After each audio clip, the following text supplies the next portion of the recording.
Hello everybody, Colin here with TechOut. Today I want to go over my top 5 first things I do when I get a new phone, specifically the Galaxy S9 Plus. So I want to go over some of the top 5 customizations to set your phone up the way you like it. First thing is the biometrics. Now this will come up when you're setting your phone up. It is part of the setup process. If for some reason you skip a step, miss a step, or just in a hurry and hit skip, you can go down to Lockscreen and Security. And right here under biometrics we have intelligent scan, face recognition, iris scanner, and fingerprint sensor. And if you're coming from a Note 8 or a Galaxy S8 or below, you will know that you can't use iris scanning and face recognition at the same time. Well, on the S9 and S9 Plus, intelligent scan is actually a combination of both of those. So turning on intelligent scan actually uses iris scanning and face recognition to improve the reliability and accuracy of those two features. So turning on intelligent scan, you will both register your face and your irises. It will walk you through both of those, and then we'll show registered here. So you can go into here. Let me enter my password real quick. You can go in here and also customize whether you want the screen on intelligent scan. So as soon as you wake your device up, it's going to attempt to scan it, and once that is successful, it will go ahead and bypass the swipe screen or the lock screen. So if you have notifications that you like to read on your lock screen, or if you like to just briefly wake up your device and check notifications on the lock screen or the timer, whatever it may be, you're going to want to turn the screen on intelligent scan off. That will prevent the phone from automatically unlocking as soon as a successful scan is done.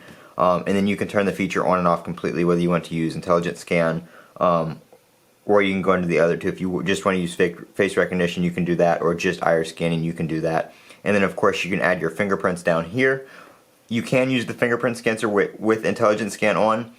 If you put your finger on there while you're on the always on display, or while your phone is asleep, it will wake up and automatically unlock and go past the lock screen. You can also wake it up if it doesn't do the intelligent scan in time. You can put your finger on there and go ahead and unlock it that way as well. So those are the biometrics that you're going to want to set up when you get your new device. The second thing is going to be your wallpaper and theme. This is one of the built-in wallpapers on the S9 Plus. It comes with the default purple one right here. I use the blue one just because I think it's a little bit nicer than the purple one. So this will set your always on display, your lock screen, and your home wallpaper all at one time if you use one of the ones with the little icon above it. So you get a bunch of different colors and stuff like that. You can also view all, and you can get a bunch of still wallpapers and stuff like that. There's little different colored 9s and stuff like that for the S9. Some of the ones they used in the demos and stuff like that. And then there's the still versions of the always on display and lock screen wallpapers as well. So customize your wallpaper and your theme. I'm not running any themes right now, but the Samsung theme store obviously is still available on the S9 and S9 Plus, so you can choose the theme if you want to completely customize your device in the way it looks. The next step I go through is the always on display. There are some more always on display features on the S9 and S9 Plus than the Note 8 and previous devices such as the S8.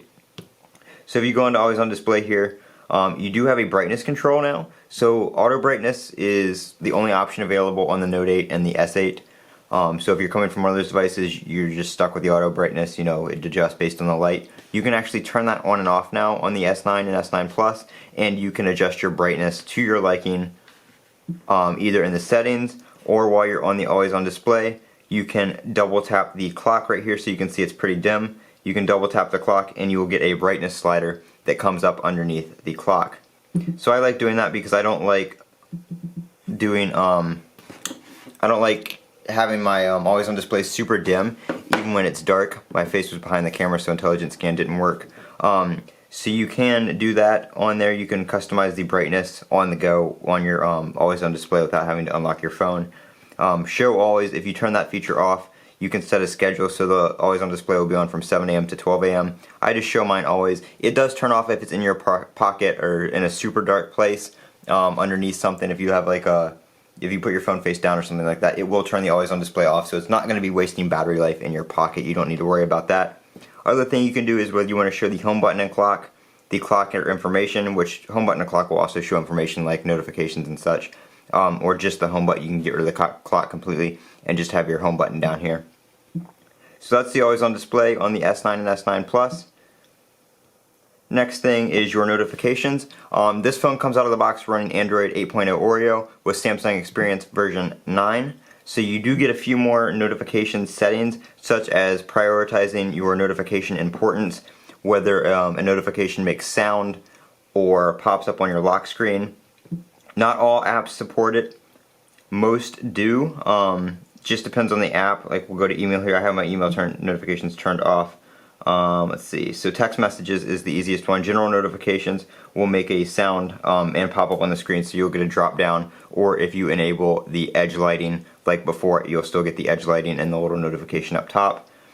You can set it so there is no sound. It'll just have your icon up here, or you can set just your icon and sound as it was before on 7.0 and 7.1.1.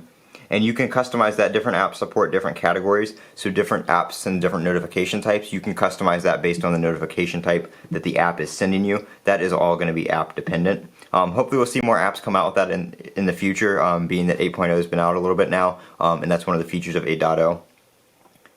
The next thing and the last thing is going to be home screen settings. Now, this isn't really a complete customization of the device, but if you pop into your home screen settings now on the S9 and S9 Plus, actually I don't know if this is available on the S9. I know it is for sure on the S9 Plus, and it's limited to the S9. It's not on the Note 8 or S8 or anything like that, but portrait mode only. So you can actually have it so your home screen will rotate. I have my auto rotation turned off. Let me turn that on real quick. Oops. So let me turn that on real quick. So you can actually rotate your home screen now on the S9 and S9 Plus and get a landscape view if you want to do such. For if you're watching media or something like that, YouTube, and you need to pop back to your home screen, you won't have to keep flipping your device around in your hand. So that is nice. That does turn on and off with the auto screen rotation, whether you have that on or off. That is part of that. So if you turn that off, it will not rotate. You still have to, like iOS devices, it's dependent on that feature being on or off. But make sure you enable that in the settings, because that is going to be set to portrait mode only out of the box.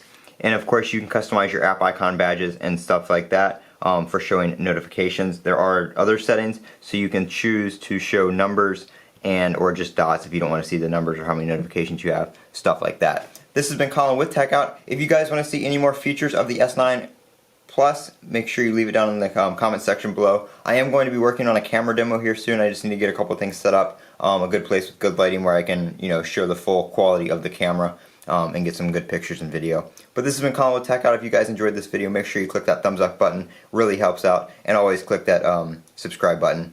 Definitely helps out a lot. As always, have a great day.